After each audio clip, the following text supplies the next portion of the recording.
we're gonna try and get that whole cab rolled over, and then this whole area will be empty and open, and we can do some good cleaning and really get in there, see what the damage is, and see whether or not it's worth doing. All right, so since the hydraulics are no longer doing anything and I have them disconnected, if I was to tilt this thing forward, I'm sure that boom would just go way before the cab does. So we got a chain holding the boom tight against the cab locks. Hopefully that does everything we need to. And I've got the bolts out of the back.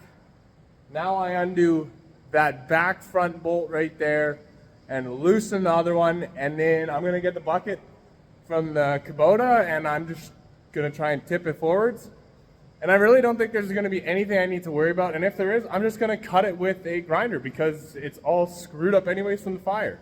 Yeah, so I'm not really too sure how this is gonna work. We got all the bolts out, we've got a chain to the bucket. I think once I pull down enough, it's gonna wanna fall, and then hopefully I'll be able to catch it with the bucket, and then I'll end up somewhere down here. But, I mean, hey, we're gonna find out. That's how this whole thing's gonna be. We're gonna find out. Once again, that got us absolutely nowhere. So instead of reefing on it, I put some blocks under the front tires so it doesn't spin. And then I think, just to get it started, make sure it wants to move, we're gonna try and put a bottle jack underneath there and try and get the cab tilting a bit. Then I'll know I have everything disconnected and it'll go the rest of the way.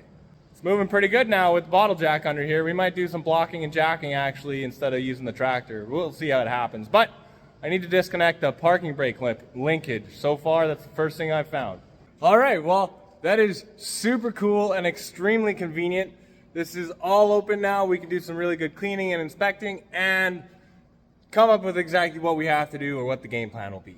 Now we'll have no excuse but to figure it out. I have come to the conclusion that the only way this skid steer gets saved is if I find a donor. So, does anyone have an old LX 8 or 865, LS 180, 8875?